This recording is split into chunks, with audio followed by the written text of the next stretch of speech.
रजीम बिस्मिल्लाहिर्रहमानिर्रहीम अस्सलामु अलैकुम वरहमतुल्लाहि वबरकातुहू। नशीन बजस्ती फरमा हज़रत मौलाना जाफर पाशा साहब, मौलाना मसूद हुसैन मुश्तैदी साहब, मौलाना रहीमुद्दीन अंसारी साहब, जनाब मुनीरुद्दीन मुख्तार साहब, मजलिस इत्तेहादुल मुस्लिमीन के मुअज़्ज़िज़ अरकान असम्बली, सदर मोतमदीन अरकान मुहिबान मजलिस इत्तेहादुल मुस्लिमीन, बुजुर्गान मिल्लत, मेरे नौजवान साथियों, पसे पर्दा बैठकर सुनने वाली मेरी इज़्ज़तदार और माँ और बहनों, मेरे अजीज दोस्तों, गयूर नौजवानों, आज बाबरी मस्जिद की बाजियाबी के लिए ये जो जलसा मुनक्कद किया जा रहा है, ऐसे वक्त में जहां पर हमारे पूरे मुल्क में टॉलरेंस इंटॉलरेंस के ऊपर बहस चल रही है, रवादारी और अदम रवादारी के ऊपर पूरे हिंदुस्तान में एक बहस चल रही है। हमने देखा कि हमारे मुल्क के मशहूर अदीब, राइटर्स ने अपने अपने बड़े इनाम को वापस कर दिया हुकूमत को।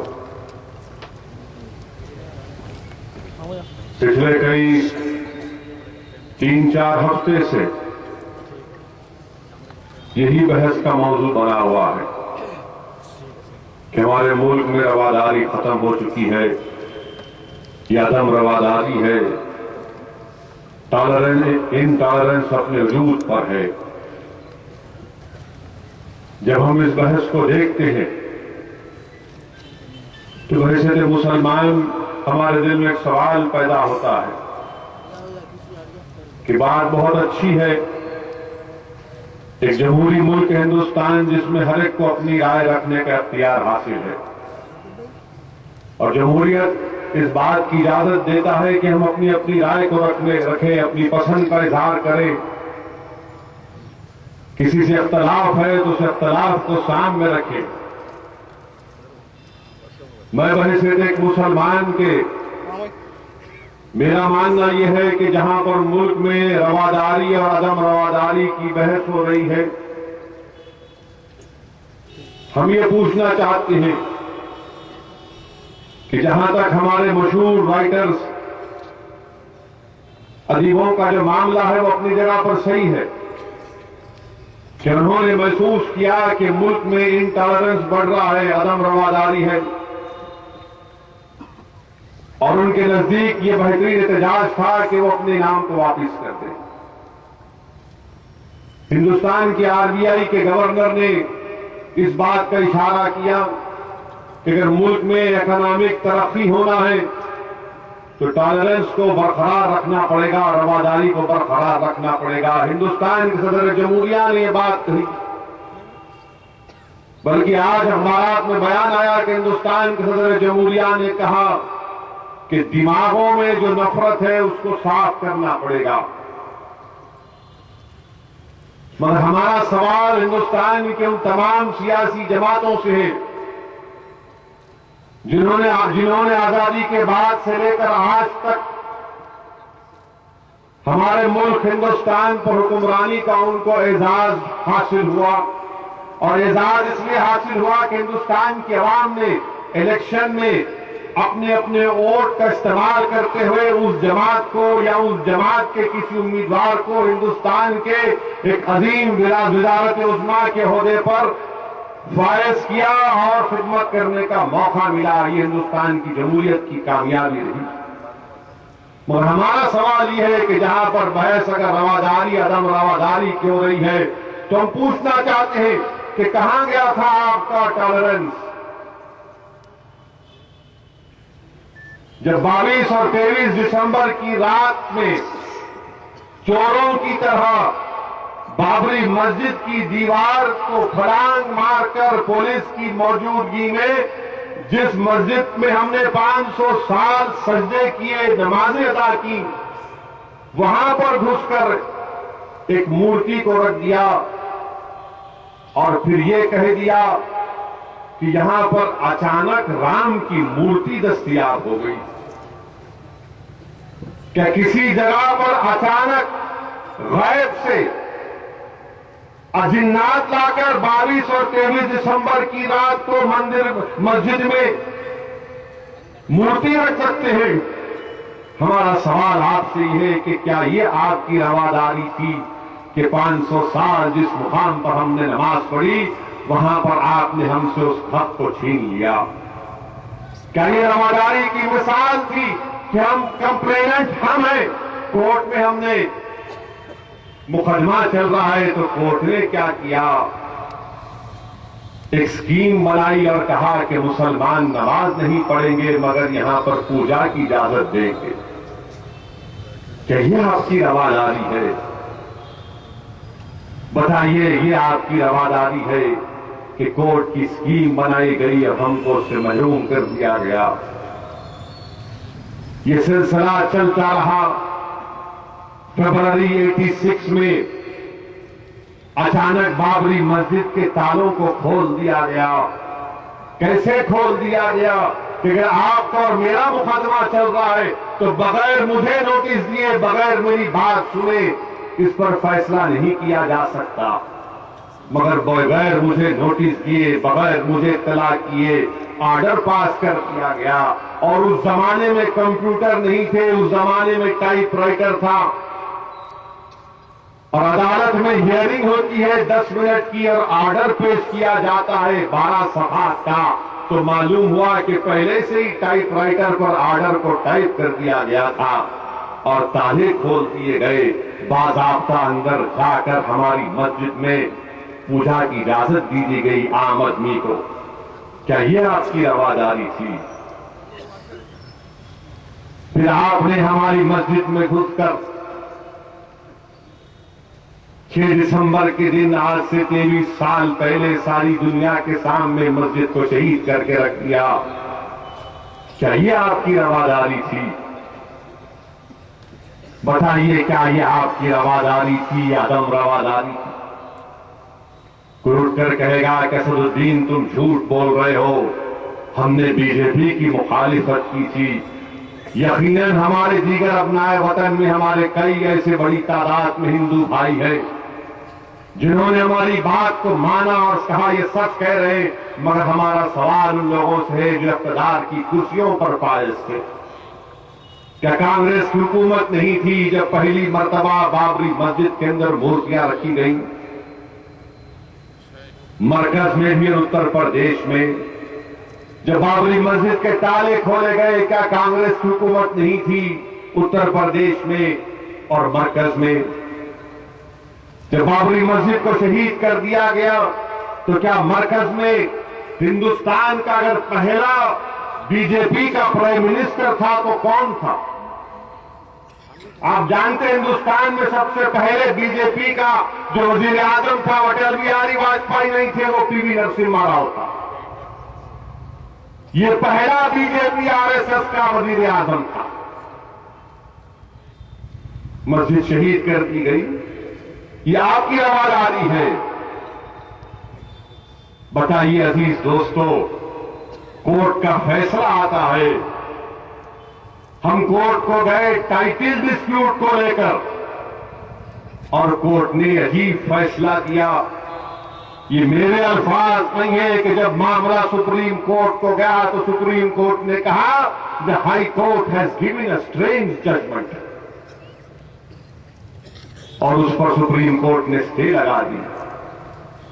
फिर भी हमसे कहते हैं कि आप में रवादारी नहीं है, मुसलमानों में टॉलरेंस होना चाहिए, मुसलमानों को सब्र करना चाहिए, मुसलमानों को ये करना चाहिए, मुसलमानों को वो करना चाहिए।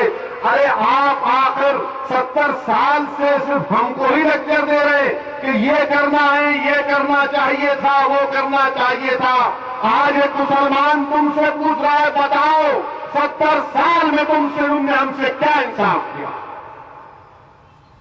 हमको शिकायत हिंदुस्तान मुल्क से नहीं है, इसलिए कभी नहीं हो सकती क्योंकि ये वतन अजीज हमारा है। हमको शिकायत उन लोगों से है और आज भी है जो इख्तिदार की कुर्सियों पर बैठकर हिंदुस्तान के मुसलमान और दलितों से इंसाफ नहीं किया, और फिर भी हमसे कहते हैं कि रवादारी की बात। मुझे हंसी आती है जब मैं बहस देखता हूं कि रवादारी अदम रवादारी।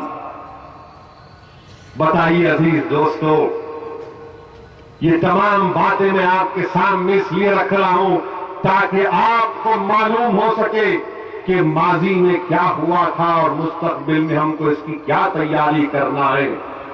अगर हम चाहते हैं कि हमारा मुस्तकबिल हम तामीर कर सके तो जरूरी है कि माजी में जिन जमातों ने हमको धोखा दिया, इनके धोखे को हम याद रखें।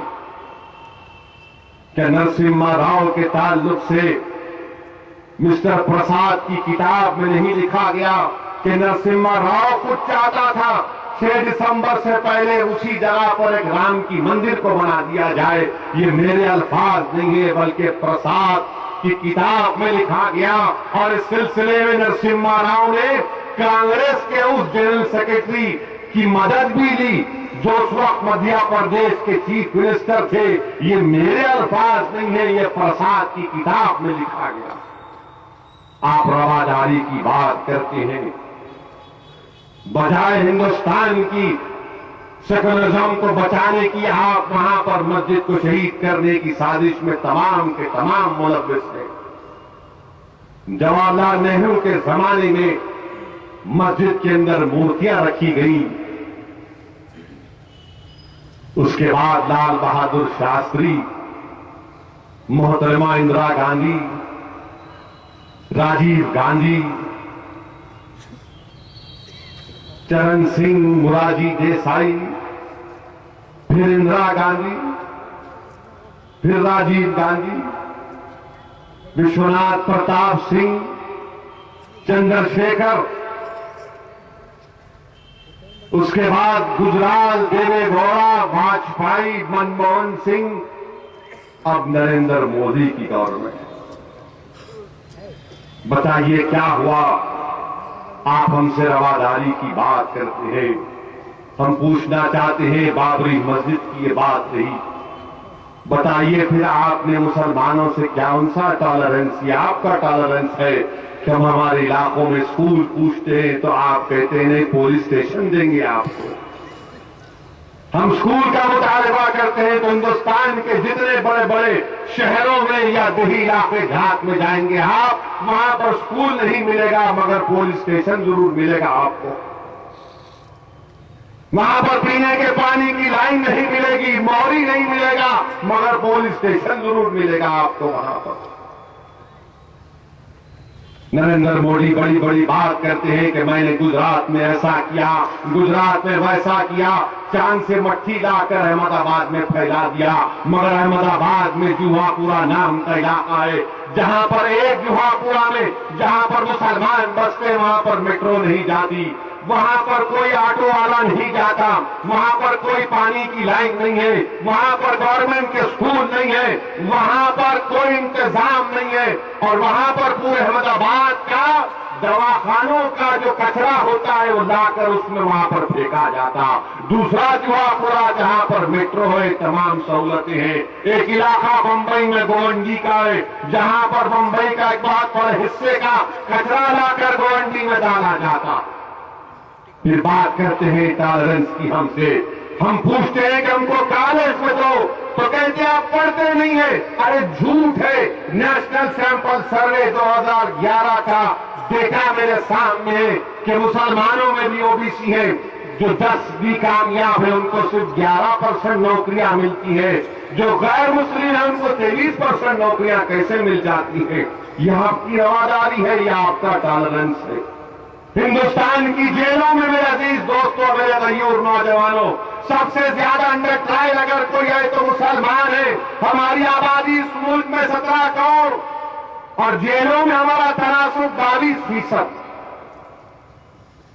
22% हम जेलों में, और हिंदुस्तान में बहस हो रही है रवादारी, अदम रवादारी के ऊपर। तो क्या मेरा कलेजा जलेगा नहीं कि देखो मेरा घर जल गया, मेरी मस्जिद शहीद हो गई, मेरे बच्चों को स्कूल से महरूम कर दिया गया, मेरे नौजवानों को कॉलेज से महरूम कर दिया गया, मेरे नौजवानों को दहशतगर्दी के झूठे इल्जामात में, दहशतगर्दी के इल्जाम में लगाकर जेलों में डाल दिया गया, मेरी मां और बहनों की असमत लूटी गई। मगर आज मुल्क में बहस हो रही है तो इस बात पर बहस नहीं हो रही है कि क्यों मुसलमानों का लिस्ट इंसाफ नहीं हुआ।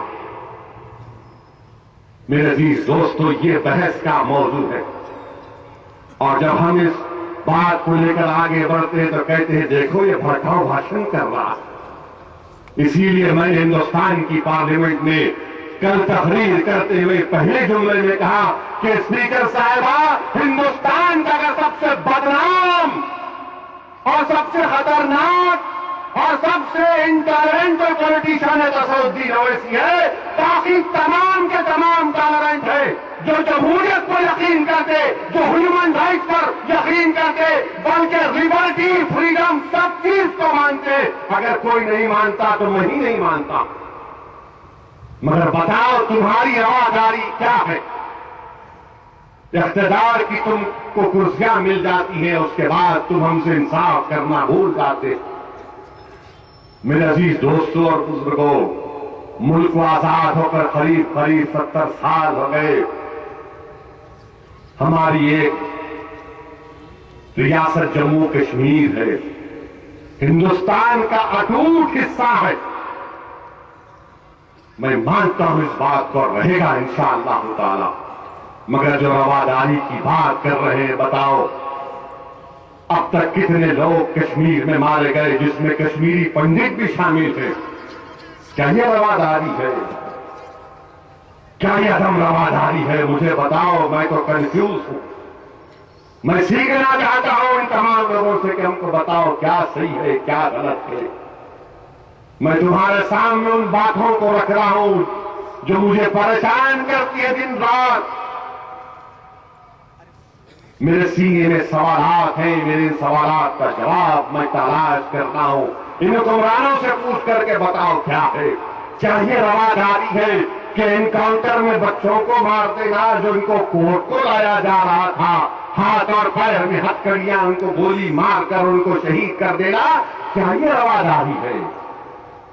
हम पूछना चाहते हैं, क्या ये रवादारी है?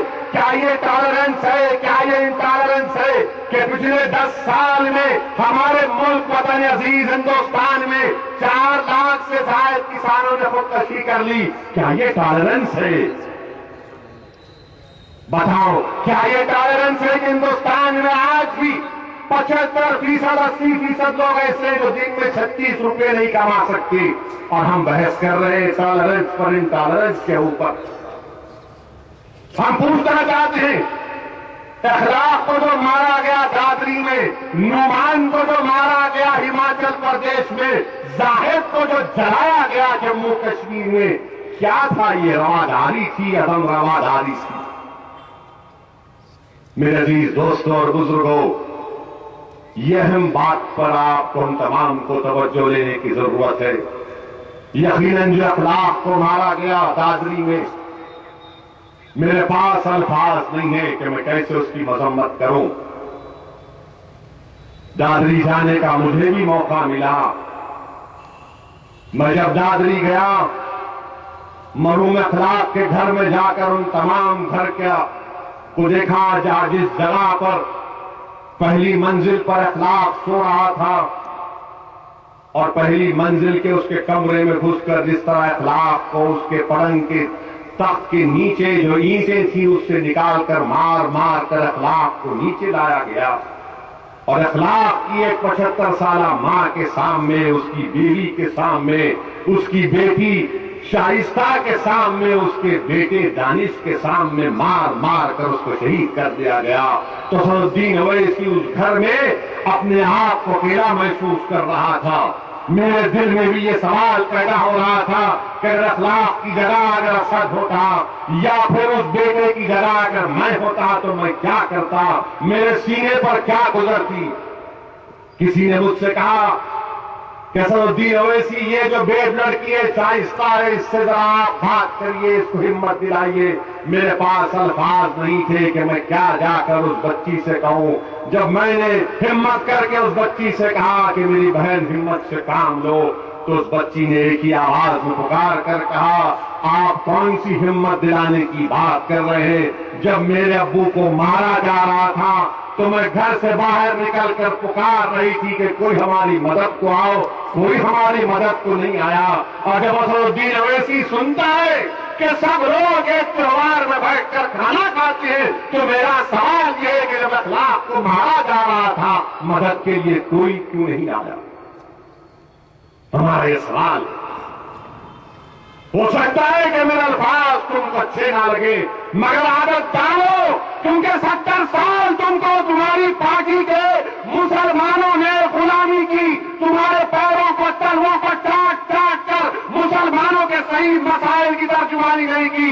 आज एक गरीब तुम्हारे सामने खड़े होकर हम अपने मसाइल को बेबाकी के सामने तुम्हारे सामने रख रहे हैं। अगर तुम्हारे कानों में मेरे अल्फाज चुभ रहे तो अब जब तक मैं जिंदा रहूंगा इंशाअल्लाह तुमको कानों में तकलीफ दूंगा, तुम्हारे सीनों में तकलीफ पैदा करूंगा, क्योंकि ये हमारे सवालात हैं, ये हमारी चीजों पर तवज्जो लेने की जरूरत पड़ेगी। मेरे अजीज दोस्तों और बुजुर्गों, आज ये हालात हमारे मुल्क में पैदा हो रहे हैं। क्यों पैदा हो रहे हैं? क्योंकि जब से इनके दूल्हे भाई हिंदुस्तान के वजीर आजम बन गए, ये तमाम के तमाम बुज़दिलों को हिम्मत पैदा हो गई कि अब जो चाहे हम कर सकते, क्योंकि मित्रों हमारे साथ हैं, मित्रों हमारे साथ हैं। याद रखो, इख्तिदार इंदिरा गांधी के हाथ से भी निकल गया। याद रखो, इख्तिदार राजीव गांधी के हाथ से भी निकल गया। याद रखो कि इख्तिदार एनटी रामाराव के हाथ से भी निकल गया। इख्तिदार किसी के पास नहीं रहने वाला है। ये जमहूरियत है, अवाम जिसको चाहे वोट डालकर कामयाब करेगी और वोट नहीं डालकर उनको घर में बिठा भी देगी। बताइए मेरे अजीज दोस्तों और बुजुर्गों, उस इलाके का मेंबर ऑफ पार्लियामेंट जो हिंदुस्तान का कल्चरल मिनिस्टर है, वो ये कहता है कि नहीं, ये अखलाक के ऊपर एक मंसूबाबंद हमला नहीं था, ये तो गर्मी में हो गया। और फिर यह भी कहा गया कि अगर मंसूबाबंद तरीके से हमला होता तो फिर अखलाक की बेटी को क्यों छोड़ दिया गया, उस पर भी हमला होता। अरे जालिमों, तुमने उस बच्ची के चेहरे और हाथ को नहीं देखा, मैंने देखा कि वो इंसानों के नाखून के निशान नहीं थे, बल्कि जानवरों के नाखून के निशान थे। आज कहना पड़ता है जब तुम इस तरह की बात करते हो। मेरे अजीज दोस्तों और बुजुर्गों, वहां पर मिनिस्टर, वहां का एमपी ये बात कहता है। कोई कहता है कि हां, अगर गाय का गोश्त रहेगा घर में तो फिर हमारे जज्बात को हम पर काबू नहीं पा सकेंगे, ये हमारे जज्बात को ठेस पहुंचेगी। तो क्या हिंदुस्तान का कानून ये कहता है कि किसी के ऊपर शक करके कि उसके घर में गाय का गोश्त है तो उसको जान दे दी जाएगी? क्या इस मुल्क में इंसान की जान की कीमत नहीं है, गाय की जान की कीमत है? क्या इस मुल्क में जानवर की कीमत है, इंसान की कीमत नहीं है? अफसोस होता है जब इस तरह की बात जिम्मेदार लोग करते हैं कि हमारे जज्बात को ठेस पहुंचती है।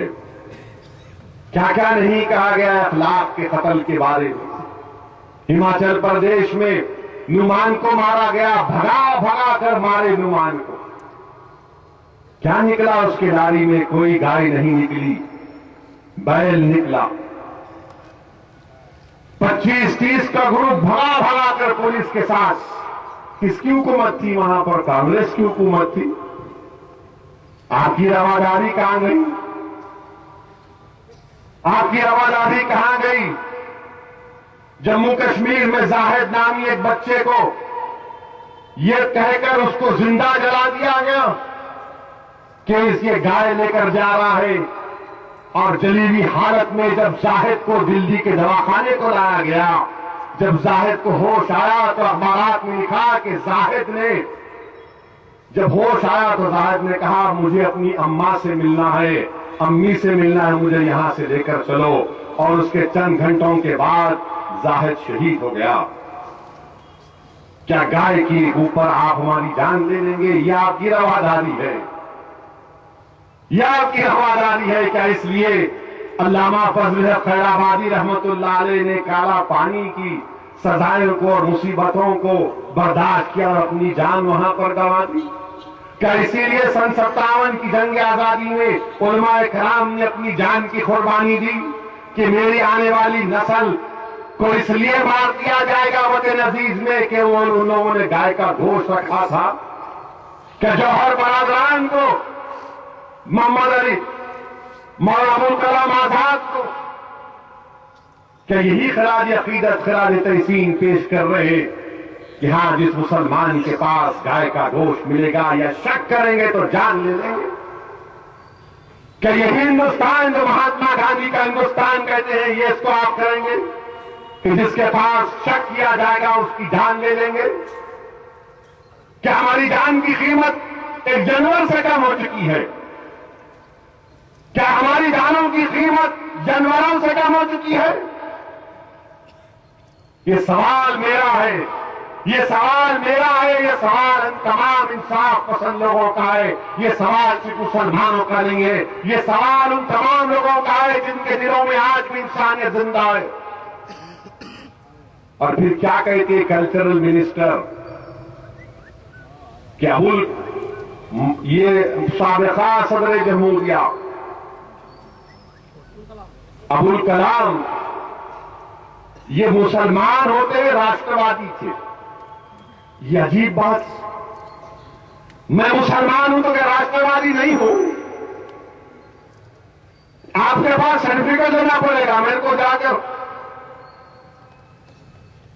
कि मैं मुसलमान हूं तो राष्ट्रवादी नहीं हूं।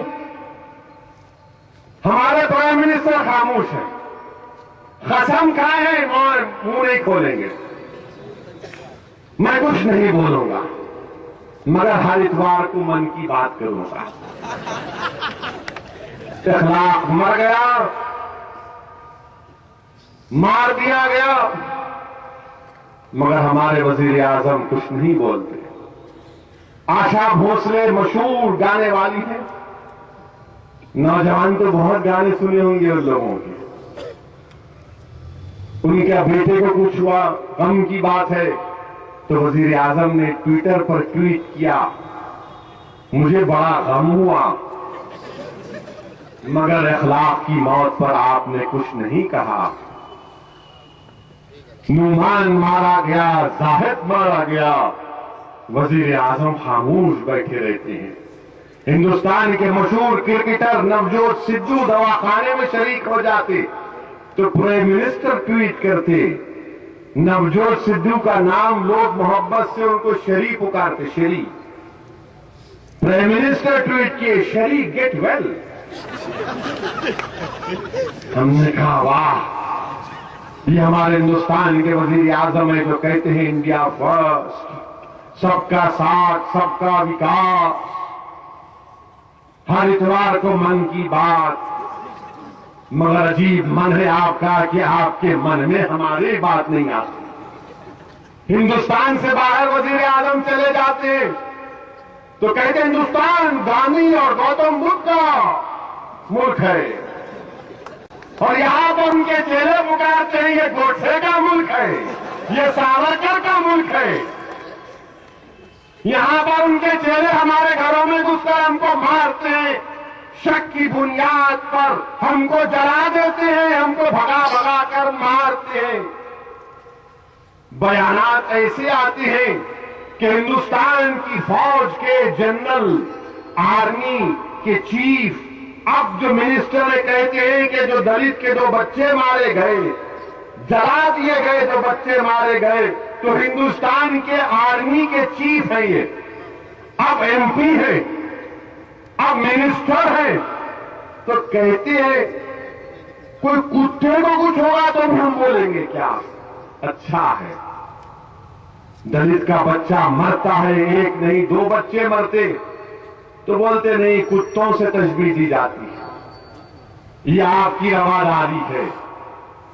मेरे अजीज दोस्तों और बुजुर्गों, यकीनन हमारे मुल्क में एक पूरी कोशिश की जा रही है हिंदू राष्ट्र बनाने की।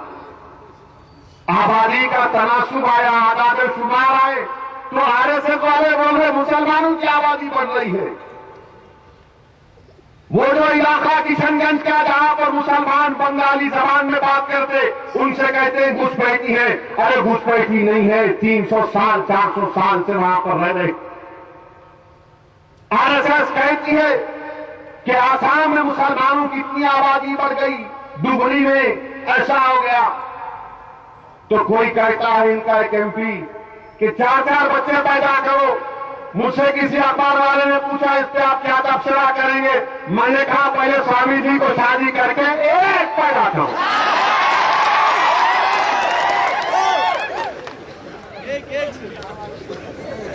चार पैदा करो,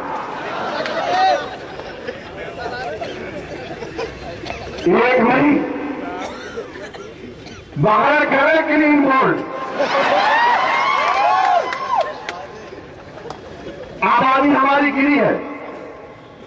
हमारी कितनी गिरी आबादी? 6 परसेंटेज पॉइंट्स गिरा है हमारा। सबसे ज्यादा हमारी आबादी गिरी है मुसलमानों की। मगर आरएसएस वाले बोल रहे हैं बढ़ रहे, पूरा हिंदुस्तान इनका हो जाएगा। नहीं होगा। अगर यही ग्रोथ रेट हमारा रहा तो 200 साल लगेंगे हमको हमारे हिंदू भाइयों से आबादी बढ़ने के लिए। 200 साल लग जाएंगे। महीने बोले हो गया। क्या दवाखानों में क्या खाली हमारे बच्चों के पुकारने की आवाज आ रही? मैटरनिटी दवाखानों में और कोई नहीं पैदा कर रहे क्या? मगर डर पैदा करना, नफरत पैदा करना मुसलमानों के ताल्लुक से कि ये ऐसा कर रहे। कुछ हुआ कि बोले पाकिस्तान चले जाओ। गोश्त खाना है तो मुख्तार नकवी बोलते पाकिस्तान चले जाओ। अरे क्यों जाएंगे भाई पाकिस्तान? पाकिस्तान हमारे बाप का मुल्क नहीं है, हिंदुस्तान हमारे बाप का मुल्क है। हम यहां पर रहते आए हैं और इंशाअल्लाह ताला सुबह कयामत तक रहेंगे। मिस्टर मोदी,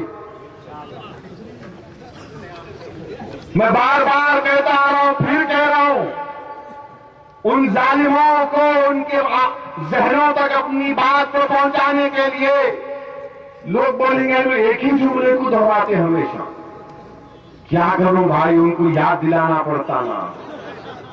आपके लिए नहीं, आप बड़े होशियार हैं मानता हूं, मगर उनको याद दिलाने के लिए जो नागपुर में बैठकर सोच रहे कैसा क्या करेंगे अब इनकी।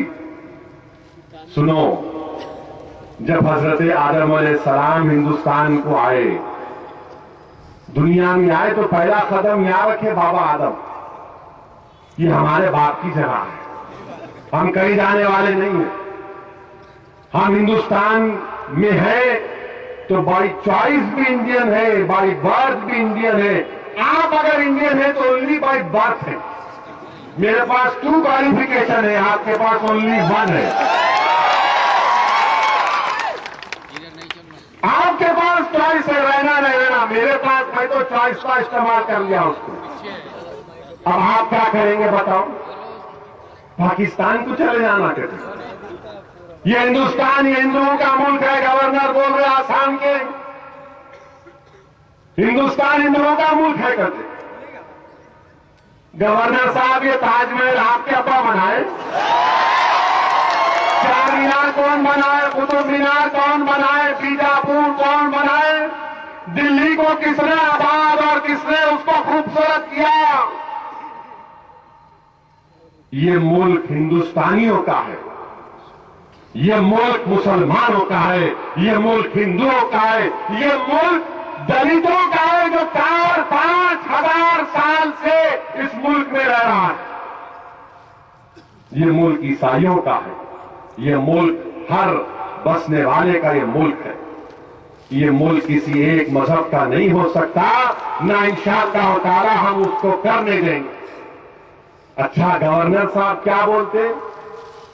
त्रिपुरा के गवर्नर साहब बोले कि अगर रवादारी को दिखाना है, टॉलरेंस को दिखाना है, तो मुसलमानों को सरेआम सूअर का गोश्त खाकर दिखाना पड़ेगा। अगर मैं ये बात बैठाकर कह दूं कि तुमको रवादारी दिखाना है तो कल्याणी बिरयानी खाना पड़ेगा।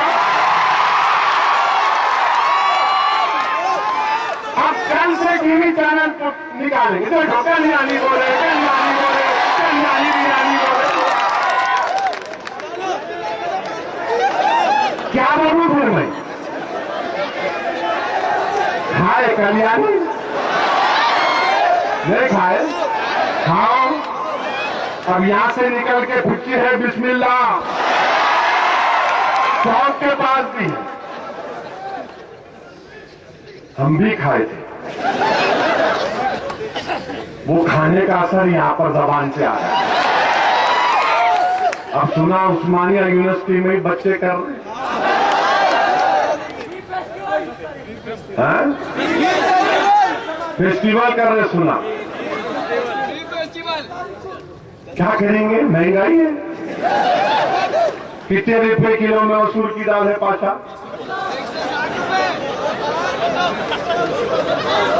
200 रुपये में मसूर की दाल है प्राइम मिनिस्टर साहब। अब मैं 200 रुपये की दाल खाऊंगा या 90 रुपये किलो का खाऊंगा? सेहत होना ना मेरे बच्चे को। माशाल्लाह एक नहीं है, 6 1 किलो तो गायब हो जाती। कम से कम उस 150 रुपये का अगर 1.5 किलो गोश्त लाया तो उन्हें बोलता ठीक है, दाल तो है तो ये तो है। आप दाल की कीमत को कम करो। आप सारी दुनिया में जा रहे, प्राइम मिनिस्टर हर हफ्ते में यूं, फिर आए 10 दिन के बाद फिर यूं। कहां भाई? वहां गए, यहां गए, इधर गए, टीवी पर देख रहे हम तो खाली, लंदन में दिख रहे, पेरिस में दिख रहे, अमेरिका में दिख रहे। माशाल्लाह माशाल्लाह। हमारा हिंदुस्तान का वजीर आजम 5 साल में पूरा वर्ल्ड टूर कर लेंगे इंशाअल्लाह। पूरी दुनिया में जाएंगे, दुनिया में जाए, पूरे मुल्क बचे हुए सर। उन्होंने क्या करे सुना? एटलस को सामने रखे, ये हो गया, ये हो गया, ये हो गया, ये हो गया, ये हो गया, ये हो गया, ये हो गया, ये हो गया, ये हो गया। ऐसे बच्चे ये भी कर लेता हूं। क्या बात है? पूरी दुनिया को जाएंगे। कभी अखलाक के घर को भी तो जाओ। कभी अखलाक के घर को नहीं गए तो उसके बच्चे को बुलाओ जो इंडियन एयरफोर्स में काम कर रहा। आपके घर से 50 किलोमीटर पर दादरी है, बुलाओ उसको, बुला के बोलो हिम्मत से काम करो, हम तुम्हारे साथ हैं। कुछ फर्क नहीं पड़ता।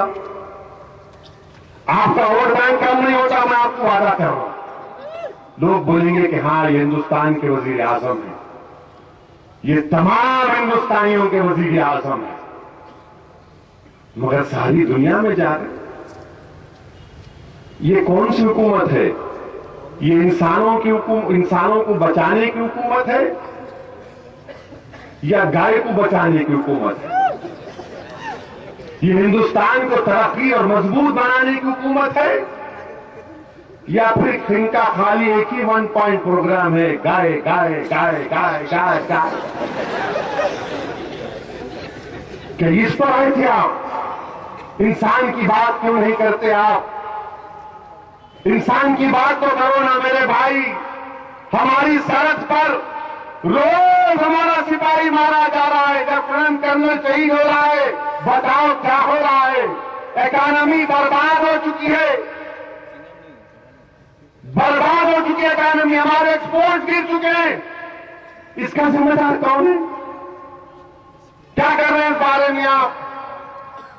मेरे अजीज दोस्तों और बुजुर्गों, अजीब हालात हैं हमारे मुल्क के। यकीनन हमने बीजेपी की मुखालिफत की और करेंगे इंशाअल्लाह ताला, मगर आज इख्तियार उनके पास है, हिंदुस्तान के अवाम ने उनको वोट दिया, तो उनका काम है ना हुकूमत करे, गवर्नेंस करे, हिंदुस्तान में फॉरेन डायरेक्ट इन्वेस्टमेंट को लेकर आए। अब एक ही जुमला चला हुआ है, ISIS ISIS ISIS, Daesh Daesh ऐसा हो रहा, दाइश वैसा हो रहा। 17 करोड़ मुसलमानों की आबादी है, 17 करोड़ में करीब 60% मुस्लिम नौजवान है 30-35 साल से कम उम्र के। तो मान लिए करीब 9-10 करोड़ की हमारी नौजवानों की आबादी है। उसमें से 23 नालायक भले बेवकूफ जो है उस शैतानी तंजीम के लिए गए थे। 18 हैदराबाद से गए थे, वापिस आ गए, बात गए, 3-4 वापिस आ गए। मगर इसको हमसे क्यों जोड़ रहे आप? अगर कोई मुल्क से गद्दारी करता है तो वो भी हमारा गद्दार है। हिंदुस्तान से अगर कोई गद्दारी करता है तो गद्दार है। इस पर सवाल मुसलमान का नहीं है, सवाल जो मुल्क का गद्दार है, हमारा गद्दार है। और मैं बार बार कहते आ रहा हूं दाइश के बारे में, आईसिस के बारे में कि ये जालिम है, ये लोग जालिम है। इनका इस्लाम से दूर दूर तक कोई ताल्लुक नहीं है। इनको इस्लाम के दायरे में या इस्लाम के करीब मत भी मत समझिए। ये जालिम है, ये वो लोग हैं जो इस्लाम का नाम को बदनाम कर रहे हैं। और इनके पास एक भी आलिम दीन नहीं है, एक भी आलिम दीन नहीं है, एक भी आलिम दीन नहीं है इनके पास, जो इंटरनेट पर बैठकर नौजवानों को भटका रहे। और मैं नौजवानों तुमसे कह रहा हूं, अगर दाइश का वीडियो देखकर इतना तुमको गुस्सा आ रहा है ना, वहां क्यों जाते तुम 200-5000 किलोमीटर दूर? यहां आ जाओ हमारे पास, दारुस्सलाम को आओ। तुम कौम के लिए काम करना चाह रहे ना, मैं तुमसे कह रहा हूं, वहां जाकर जान देना बहुत आसान है, जान बचाओ वो बहुत मुश्किल काम है। अपनी जान नहीं, दूसरों की जान बचाओ। तुम अपने आप की जान की कुर्बानी आसानी से दे सकते हो, मगर किसी की जान को बचाना, किसी जिंदगी को बामकसद बनाना, किसी के घर में चिराग जलाना, किसी यतीम के सर पर हाथ रखना, यह मुश्किल काम है। यह काम अगर तुम कर सकते तो आओ दारुस्सलाम को। वहां क्या जा रहे भाई? और इन लोगों को बड़ी फिक्र हो गई, इतने मुसलमान यहां पर है, क्या करते कि अब क्या होता है? बार बार मेरे से पूछते क्या होने वाला है? बोला क्या होगा? वही होगा जो मंजूर खुदा होगा। और फिर हुकूमत की तरफ से ये साजिश, बार बार प्राइम मिनिस्टर बोल रहे सूफी इस्लाम, सूफी इस्लाम बहुत अच्छा है। अच्छा, सूफी इस्लाम अच्छा है ना, पर प्राइम मिनिस्टर साहब अच्छी बात है, बहुत अच्छी बात है, मान लिया आपकी बात को। ख्वाजा मोइनुद्दीन चिश्ती अजमेरी रहमतुल्लाह अलैह,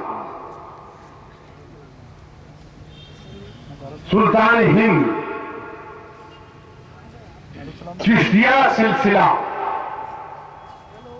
गरीब नवाज के आस्थाने में mister prime minister bomb blast हुआ, उसमें 4 या 3 लोग मारे गए, जिसमें हकीम पेट का एक बच्चा भी था। उन तमाम के तमाम को बेल हो गई प्राइम मिनिस्टर, कैसे बेल हो गई? NIA केस देख रहा है, असीमानंद उसमें है, और तमाम के तमाम जितने विटनेस थे पूरे उसकायल हो चुके हैं। एक विटनेस जो ख्वाजा अजमेरी के बॉम्ब ब्लास्ट में विटनेस था, आज झारखंड में बीजेपी का मिनिस्टर बन गया हूं।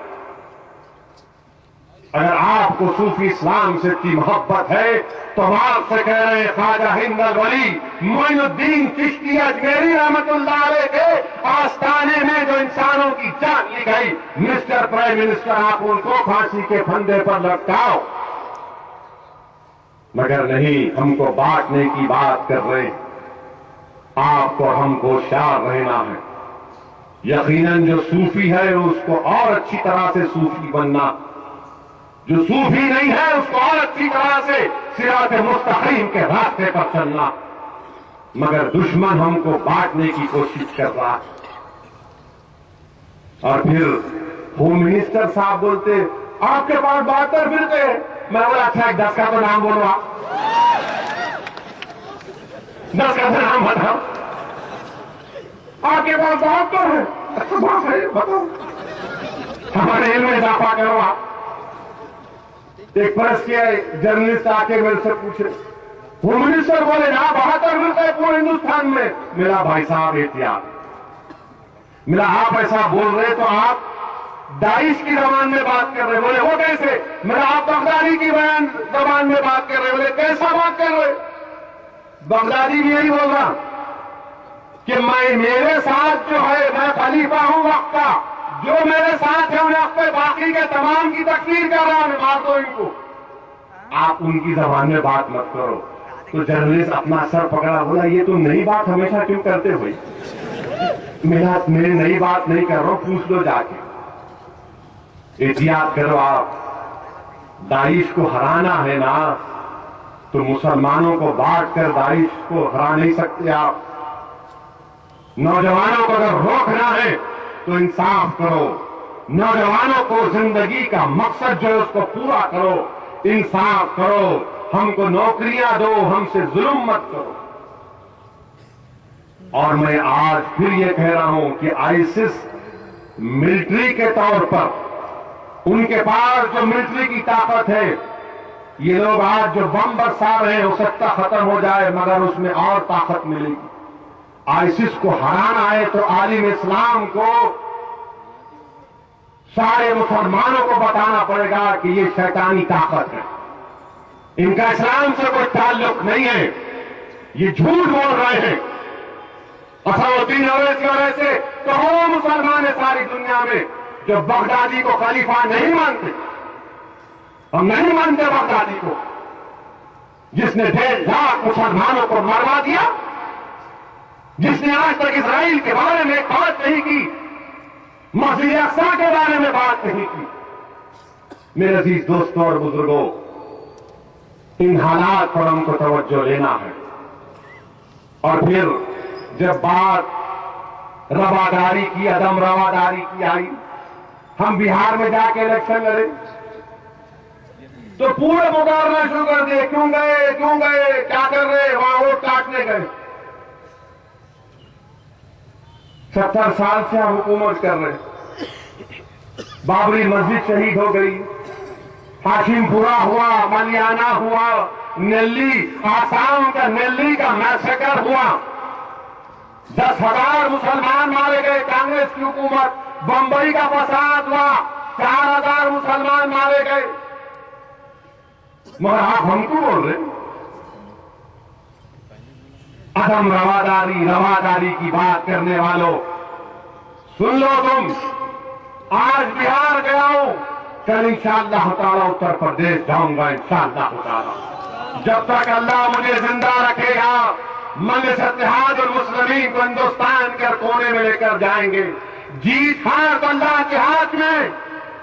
और कल जब हम तमाम का हिसाब होगा तो मुझसे भी हिसाब होगा, तुम तमाम से ज्यादा मुझसे सवाल किया जाएगा। क्योंकि अल्लाह मुझे मुखाम किया, अल्लाह मुझे किसी जगह पर रखा, तो तमाम से ज्यादा मुझसे सवाल हो सकता है, अल्लाह मुझे बचा ले। तो जब क्या मैं ये कहूंगा कि नहीं, मैं हारना क्या डर था इसलिए नहीं डरा। अगर आवाज आएगी कि तू कौन होता जीत और हार का देने वाला, हम नहीं जीत और हार का फैसला करने वाले।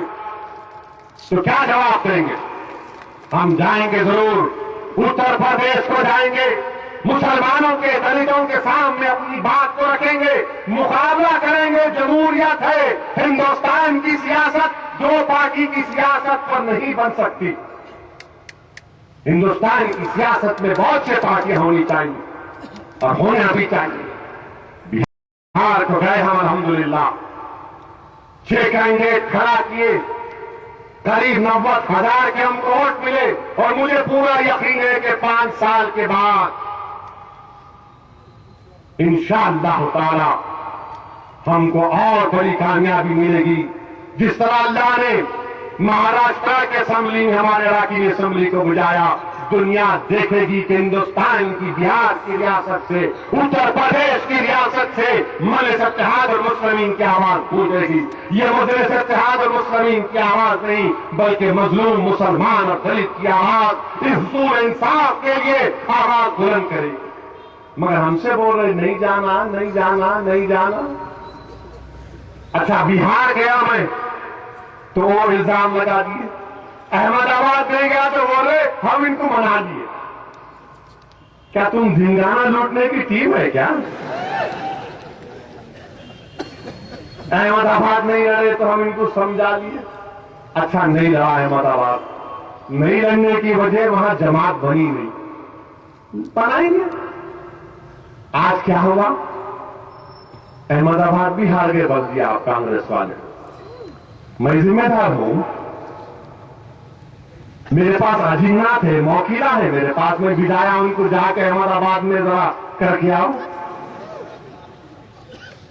हार गए आप, मेरी वजह से हारे। अरे तुम में ताकत नहीं है जी मुकाबला करने की, तुम में दम नहीं है मुकाबला करने की, तुम खाली यूं यूं यूं करते। होता क्या? होता ऐसा मुकाबला? अच्छा, अब कांग्रेस पार्टी के जो जिम्मेदार है तेलंगाना आंध्रा के, इनके पास इतनी परेशानी है कि अपने लीडर की फोटो लगाकर अपनी पार्टी का प्रचार नहीं कर सकते, असदुद्दीन ओवैसी की फोटो लगा के प्रचार कर रहे। अच्छा है, लगाओ दूल्हे भाई की फोटो, मेरी फोटो आदि, आरएसएस के मोहन भगवत की आदि फोटो लगाए लो। मेरे सामने आके प्रेस वाले पूछे, बोलो क्या बोलते? मैं बोला इनके लीडरों के चेहरों को लोग देखे तो बोले खाया आ रही, तो बोले जरा ओवैसी की फोटो लगा लीजिए। अरे अपने लीडरों की कहीं क्यों नहीं लगाते आप? अपनी लगाना था, अपने बाप की लगाना था, अपनी अम्मा की लगाना था। अब और बोला तो बोलेंगे ओ बोल दिए, नहीं बोलता आप, समझ गए होंगे आप। हमारी फोटो लगाए, कल के दिन अगर तुम्हारे फोटो लगा दिए तो हम पूरे। पहले मजलिस इत्तेहाद मुस्लिमीन के बारे में एक जमाने में बोलते थे, अब थोड़ा कम हो गया। किसी को अपने खानदान का शिजरा मालूम करना है तो मजलिस को तनकीद करना करे, तो पूरा उनका डीएनए निकाल देते हम। मत करो आप, वो पूरे पुराने जरासीम अभी है हमारे पास, हम रोक के रखे उसको, एंटीबायोटिक देख के रोक के रखेगा। हमारी फोटो लगा रहे मोहन भागवत के साथ, और फिर अगर हम आपकी फोटो लगा दिए, आपके किसी लीडर की लगा दिए, रोमांटिक फोटो लगा दिए, तो क्या करेंगे आप? आसमान सर पर उठा लेंगे। हम ऐसे करें, हम वो है, हम 100 साल पुरानी पार्टी है, हम वो गए, हम ये गए, हम मर गए, हम मिट गए। क्यों? तुम्हारे लोगों की फोटो की अहमियत है, हमारी फोटो की अहमियत नहीं है, हमारे चेहरे की कीमत नहीं है। अरे ओवैसी के चेहरे की कीमत यकीनन नहीं है, मगर एक मुसलमान की दाढ़ी और उसके सर पे टोपी की बहुत बड़ी कीमत होती है। कोई इससे मजाक नहीं कर सकता। वरंगल का इलेक्शन हुआ, मां इलेक्शन कैंपेन में बोले हैदराबाद की बल्दिया में मंगली सारी देखो, वरंगल में हमको वोट दो। वहां से पुलिस वाले भाग के आए, अरे वहां आपका नाम लिए। अरे मैंने वहां तो लड़ भी नहीं रहा इलेक्शन में, मैं वहां आपका नाम लिए कांग्रेस वाले। मैं बोला क्या करेंगे नहीं मालूम, बेचारे इनको पेचिश हो गई, क्या हो गया नहीं। एरंडी का तेल पिलाएंगे इंशाअल्लाह इनको। अब आना जनवरी में बल्दिया का इलेक्शन, आप पूरे तैयार है नहीं है? जरा मुक्का बनो, हाथ रहे तो बोलिए हाथ उठाए, जरा पूरे उठाओ भाई। अब ये दारू फोटो मुक्केगी, अब बताएंगे जनवरी में, अब पूरा हिसाब लेंगे।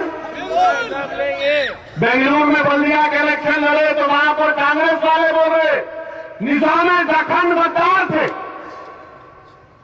निजाम दखन गद्दार थे, जिसने इस तमाम शहर को, इस हिस्से को क्या क्या नहीं किया। निजाम दखन गद्दार होता तो 100 टन सोना चीन की जंग में मीर उस्मान अली खां बहादुर नहीं देते। बताओ हिंदुस्तान के कौन से ऐसे राजा रजवाड़े थे जिन्होंने 1 किलो सोना दिया होगा हिंदुस्तान के लिए चीन की जंग में।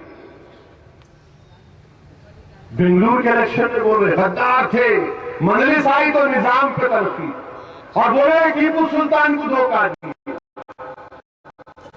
मैं आपसे कह रहा हूं कि निजाम दखन की खिदमत को कोई फरामोश नहीं कर सकता, टीपू सुल्तान की कुर्बानी को कोई फरामोश नहीं कर सकता।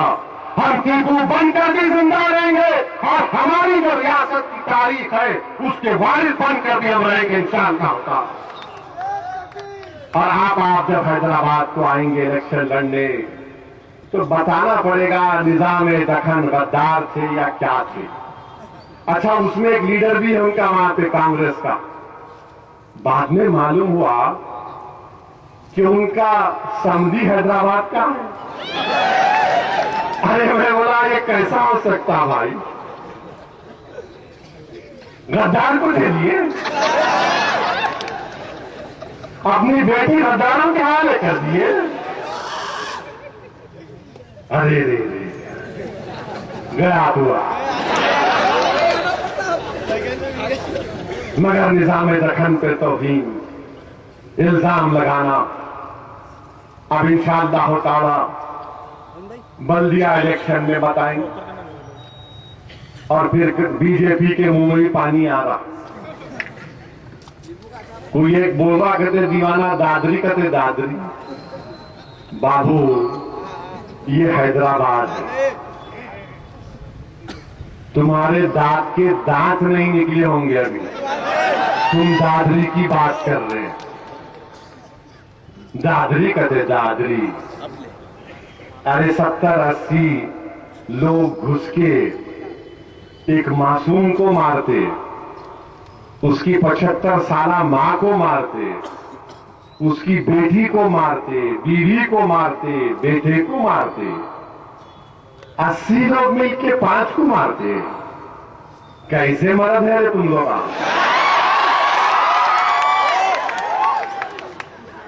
थू 80 अगेंस्ट 5, क्या बात है, क्या बात है। आप हमारे पास मत जाओ, कल उस्मानिया देख लो क्या होगा। और मैं बता रहा हूं कि बंबई में क्या हुआ। बंबई में, महाराष्ट्र में पूरे बीफ के ऊपर पाबंदी लगा दी। जहां जहां बल्दिया में बीजेपी के पास इख्तियार था, बोले 1 दिन नहीं, 2 दिन नहीं, 4-4 दिन, 5-5 दिन छुट्टियां। अब जिसकी भी बड़े की दुकान है, जो कोई भी बड़े की दुकान से जाके लेता है, खरीदता है। और यकीनन गरीबी हमारे पास बहुत बड़ा मसला है। हमारे पास इतनी इस्तेताअत नहीं है कि हम 175 रुपए किलो या 200 रुपए किलो बकरे का गोश्त खरीद सके। नहीं, आधा किलो, आधा किलो।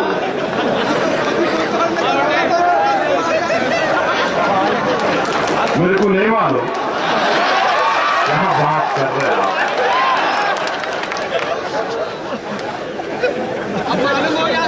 मैं बोलने वाला था आधा किलो। कोई बात नहीं, 500 रुपए किलो। मगर अभी जाफर पाशा जो बात बोले सही साबित हुई। गोश्त का नाम लेते ही कितना खुश हो रहे आप। 12:15 बज रहे हैं, मगर गोश्त का नाम लिए तो एक्साइटेड हो जाते हैं। तो आपको बल्दिया इलेक्शन में बचाना है हैदराबाद को, बचाना है गंगा जमुनी तहजीब को, जालिमों फिरका परस्तों से बचाना है, उस पार्टी से बचाना है जिसने निजाम दखन की तौहीन की, जिसने कुछ नहीं किया। इक़्तिदार जब हमारे पास था 3 साल, तो मजलिस इत्तेहादुल मुस्लिमीन ने तरक्याती कामों का एक रिकॉर्ड अपना रखा। यकीनन बहुत से काम होना बाकी है और इंशाअल्लाह ताला उन कामों को पूरा कराया होगा। पानी की किल्लत है, इंशाअल्लाह गोदावरी से पानी, हुकूमत पर दबाव डाला जा रहा है कि गोदावरी से जल्द पानी लाया जाए। और हमको अल्लाह से दुआ भी करना है कि अल्लाह हमारी सरजमीन पर बारिश को नाजिल करे, और इतनी ज्यादा बारिश नहीं जो हमारे चेन्नई के गरीब, हमारे अपनाए वतन परेशान है, उनके लिए भी दुआ करना है कि परवरदिगार चेन्नई के हमारे तमाम आवाम की अल्लाह मदद कर दे। मेरे अजीज दोस्तों, इतना पानी चेन्नई तमिलनाडु में है कि लोग आज परेशान हैं। खास तौर से उनकी दुआ करिए कि अल्लाह उनको राहत पहुंचाए और ऐसी बारिश अल्लाह ना दे जिससे तबाही और बर्बादी हो जाए। तो ये मसाइल आपके सामने है, आप तमाम को मिलकर मुत्तहदा तौर पर आगे बढ़ना है। बाबरी मस्जिद की कामयाबी के लिए, बाजियाबी के लिए हमको काम करना है, मेहनत करना है। काम और मेहनत ये है कि अपने जोश, जज्बे, अज़म, हौसले को जिंदा रखिए, मायूसी को करीब आने मत दीजिए। बैठिए, अभी खत्म नहीं हुआ। कौन बोले आपको खत्म हुआ? बोल, बिरयानी खत्म हो गई, अल्हम्दुलिल्लाह की बिरयानी खत्म हो गई। एक बात बोल के खत्म करूंगा। अगर कोई आपसे आकर कहेगा कि हालात ऐसे हो गए, हिंदुस्तान छोड़ देना, नहीं मेरे अजीज दोस्तों, मेरे बुजुर्गों, हमारे बाप दादा ने पुलिस एक्शन के जुल्म को बर्दाश्त किया। अगर आज किसी के दिल में बात पैदा होती है कि ये माहौल बड़ा खराब हो गया, मुझे मुल्क छोड़ के जाना है, तो हम क्या जवाब देंगे उन लोगों को जिन्होंने मसाइब और मुश्किलात का सामना किया था? हम उनकी तौहीन नहीं कर सकते। हम उनके लिए, उनको खराज अकीदत पेश करने के लिए मुल्क में रहेंगे, यहां पर रहेंगे, लड़ेंगे, अपने मसाइल को हल कराएंगे, मोदी से मुकाबला करेंगे और मोदी को हराएंगे इंशाअल्लाह ताला। हम कांग्रेस से मुकाबला करेंगे, कांग्रेस को भी हराएंगे। हम अपने मसाइल को लेकर आगे बढ़ेंगे। हिंदुस्तान की सियासत में दलित और मुसलमानों का एक हिस्सा है, उस हिस्से को हासिल करेंगे। हम अल्लामा फजल खैर आबादी की तौहीन नहीं करने देंगे। रेशमी रुमाल की तहरीक चलाने वालों को हम मायूस नहीं करेंगे। हम जौहर बरादरान को, मौलाना आजाद को हम मायूस नहीं करेंगे। वो लाखों मुजाहिदीन आजादी को मायूस नहीं करेंगे जिन्होंने इस मुल्क को आजाद इसलिए कराया था कि इस मुल्क का कोई मजहब नहीं होगा, इस मुल्क का कोई मजहब नहीं होगा, इस मुल्क का ना इस्लाम मजहब होगा, ना हिंदू होगा, इस मुल्क का मजहब इंसानियत होगा। हम उनके लिए जिंदा रहेंगे, उस मुल्क को बचाएंगे। और अगर कोई बोलता है तो बोलने दो, इनका क्या बिगड़ता है? मेरे अजीज दोस्तों, अपने हौसले और अज़म को बुलंद रखिए। डरना नहीं है, याद रखो। हम सिर्फ अल्लाह से डरने वाले हैं, हम जालिमों से डरने वाले नहीं हैं। ना हम मजलूम मजलूम कहकर भीख मांगेंगे, हम अपना हक मांगेंगे। वतन हमारा है, कॉन्स्टिट्यूशन हमको इस बात की इजाजत देता है कि हमको इंसाफ करे, हमारे मसाइल को हल किया जाए। और मैं आपसे अपील कर रहा हूं कि अपने अज़म और हौसले को बुलंद रखो। कभी खौफ को अपने करीब आने मत दो, मायूसी को अपने करीब आने मत दो। यकीनन तकलीफ होती है जब अखलाक का वाकया या नुमान का या साहिब का या इनके जहरीले बयानात को सुनते तकलीफ होती है, मगर तकलीफ खौफ को नहीं पैदा कर सकती। तकलीफ उम्मीद को और मजबूत करेगी। हम 70 साल से तकलीफ उठाती आए हैं। राजनाथ सिंह ने हिंदुस्तान की पार्लियामेंट में कल कहा कि मुझ पर वो झूठा इल्जाम लगाया, तो मैंने कहा मैं आपकी तारीफ करता हूं, किसी पर भी झूठा इल्जाम नहीं लगना चाहिए। मगर हमने कहा राजनाथ सिंह, अगर आपको ठेस पहुंची है क्योंकि आप पर झूठा इल्जाम लगाया गया, तो कभी ये भी तो सोच लो आप कि 70 साल से मुझको पाकिस्तानी कहा जा रहा है। मेरी इज्जत नफ्स का कौन हिसाब किताब लेगा? मेरे अजीज दोस्तों और बुजुर्गों, मेरे गयूर नौजवानों, हम ये वतन हमारा है। जिनको फांसी पर लटका दिया गया, जिसको दुनिया में क्या क्या कहा, मगर वो मर के भी बंबई के कब्रिस्तान में गया। हम भी जिंदा रहेंगे, अपने हक के लिए लड़ेंगे, अपनी जमात को मजबूत करेंगे, अपने मस्जिदों को आबाद करेंगे, कुरान और सुन्नत पर अपनी जिंदगी गुजारने की कोशिश करेंगे, माशरे की बुराइयों का खात्मा करेंगे। जब तक जिंदा अल्लाह रखेगा, बाबरी मस्जिद बाबरी मस्जिद बाबरी मस्जिद बोलते रहेंगे। जब तक अल्लाह जिंदा रखेगा, मस्जिद अक्सा की बाजियाबी के लिए नारा लगाते रहेंगे और कोशिश करते रहेंगे। और जो लोग मस्जिद अक्सा की बाजियाबी के लिए शहीद हो रहे हैं, उनको हम सलाम करते हैं, उनके लिए दुआ करते हैं कि अल्लाह हमारी जिंदगी में बाबरी मस्जिद भी हमको अता कर दे, मस्जिद अक्सा को भी जालिमों से अल्लाह छुटकारा दिलाकर वो भी हमको अता कर दे। और होगा मेरे अजीज दोस्तों, ये होगा इंशाअल्लाह ताला। इंसाफ की और हक की हमेशा कामयाबी होती आई, हमेशा कामयाबी इंसाफ की हुई है। देर होगी थोड़ा बहुत, मगर कामयाबी जरूर हमारी होगी। मैं आपसे फिर से कह रहा हूं कि अपने अज़म और हौसले को और मजबूत करिए। आने वाले दिनों में और इल्जामात लगाए जाएंगे, बहुत सी बातें होंगी, मगर इंशाअल्लाह ताला असदुद्दीन ओवैसी, मजलिस इत्तेहाद अल मुस्लिमीन, इन तमाम बातों की परवाह किए बगैर हैदराबाद की सरजमीन, ये पाक सरजमीन है, ये औलिया अल्लाह की सरजमीन है, जहां पर तौहीद का पैगाम यहां पर दिया गया औलिया अल्लाह की तरफ से, जहां पर ऐसे बड़े बड़े दीनी दरगाहें इस मुबारक सरजमीन पर कायम की गई, जिसने कुरान और सुन्नत के चिराग को रोशन किया और उसको मजबूत किया। ये हमारी पाक सरजमीन है। इस पाक सरजमीन पर हम जालिमों का कब्जा होने नहीं देंगे। हम वो गलती नहीं करेंगे कि दुश्मन को उससे फायदा मिल जाए और यहां की गंगा जमुनी तहजीब को कोई खराब कर सके। सेकुलरिज्म को यकीन मजबूत करना है, मगर सेकुलरिज्म का मतलब ये नहीं है कि हम अपने आप को मिटा लें और किसी को कामयाब करें। याद रखो, हम बराबरी का हिस्सा चाहते हैं। हम गुलामी के तौर पर गुलाम बनकर अपना हिस्से का नहीं भीख मांग रहे हैं। हम कह रहे हैं कि हम बराबर हैं, हम हिंदुस्तान के बराबर के शहरी हैं। हम तुम्हारे साथ मिलकर ठहरेंगे, हम तुम्हारे पीछे नहीं आएंगे। 70 साल हमने मुख्तलिफ सियासी जमातों के पीछे दौड़ते रहे। अब बात होगी तो एक टेबल पर आमने सामने बैठकर बात होगी।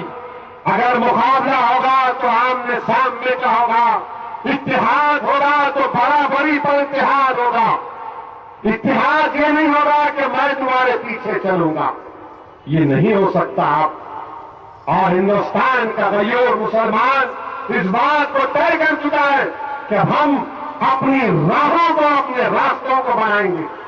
हम अपनी मंजिल को तलाश करेंगे, अपनी मंजिल मकसूद तक पहुंचेंगे इंशाअल्लाह ताला। और हमारे पास इतनी बड़ी ताकत है कि हम अपने तमाम मकासद में कामयाबी हासिल कर सकते हैं। मुझ पर इल्जाम लगाने वाले बहुत से इल्जाम लगाते हैं, मुझे इसकी परवाह नहीं है, मगर मैं आपके सामने साफ और वाज़ेह तौर पर कह रहा हूं कि सियासी तौर पर और मजबूत होना है, क्योंकि मनुष्य हिंदुस्तान के दीगर रियासतों में जा रही है।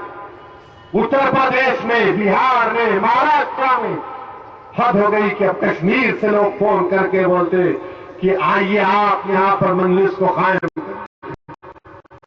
मेरे अजीज दोस्तों, आज सबके पास एक अपनी एक आवाज होनी चाहिए, हमारी एक क़यादत होनी चाहिए। मैं कोई क़यादत का दावा नहीं कर रहा हूं, मैं आपसे कह रहा हूं कि हिंदुस्तान की जमहूरियत में आपकी आवाज की जरूरत है।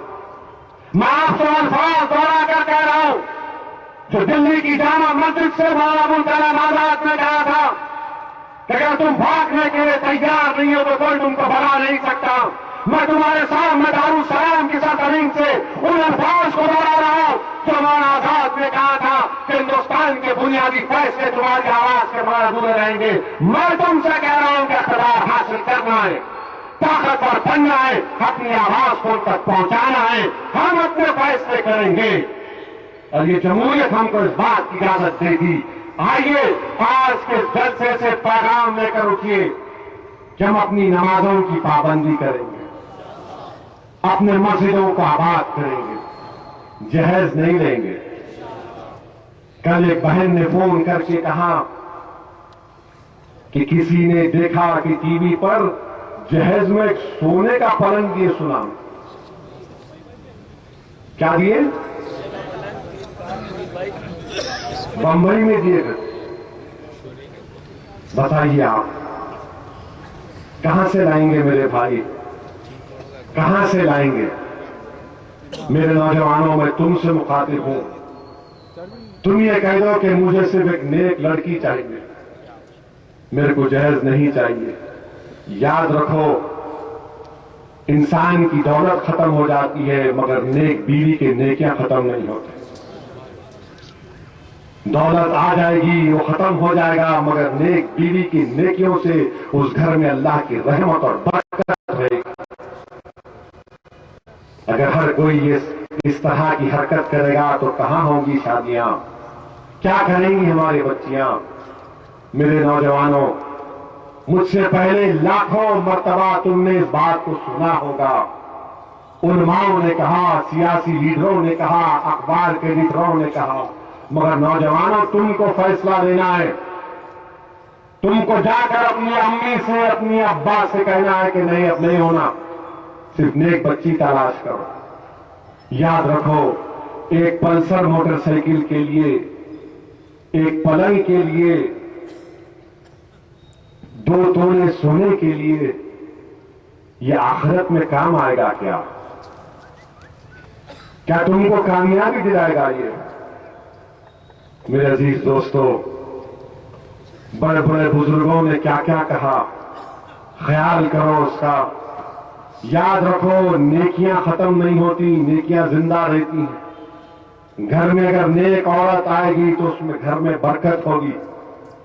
और इसका काम, ये काम नौजवानों तुमको करना है। तुमको जहेज की लानत के खिलाफ बगावत करना है। मुल्क से बगावत नहीं करना है, माशरे की बुराइयों से बगावत करना है। ईमान को जिंदा करना है, ईमान को मजबूत करना है। ये पैगाम है आज के जलसे का, और ये पैगाम लेकर उठो। और अगर मैं समझूंगा कि जलसे से जितने नौजवान आज यहां पर शिरकत की है, उसमें से अगर 10 ये काम करेंगे तो मैं समझूंगा कि हमारा जलसे का मकसद में हमने कामयाबी हासिल कर। सिर्फ 10 नौजवान कहेंगे कि नहीं अब मस्जिद को आबाद करूंगा, अगर 5 वक्त की नमाज मस्जिद में नहीं पढ़ा तो घर में पढ़ूंगा, अगर 5 वक्त की नहीं पढ़ सकता तो कम से कम ईशा की पढ़ूंगा, अगर ईशा की पढ़ सकता हूं तो फजर की भी पढ़ूंगा, अगर फजर की आदत पड़ गई तो ज़ोहर असर मगरिब हो गई। मेरे अजीज दोस्तों, मस्जिदों को आबाद करो। याद रखो, जब तुम मस्जिद जाकर नमाज पढ़ोगे, बाजमात पढ़ोगे, यकीनन तुम्हारे मसाइल हल हो जाएंगे।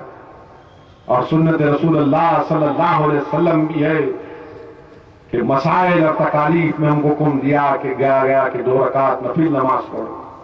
आज हमको बाबरी मस्जिद हमसे पुकार पुकार कर कह रही है कि यकीनन तुमको इसको मस्जिद को बनाना है, मगर बाबरी मस्जिद की ईंटें, बाबरी मस्जिद का मुकाम आज तुमसे पुकार कर कह रहा है कि अपने अपने मस्जिदों को आबाद करो। तुम्हें गयूर खौफ हो, बहादुर बनो, मजलूमों का साथ दो, जुल्म मत करो, वक्त के फिरौनों से मुकाबला करो।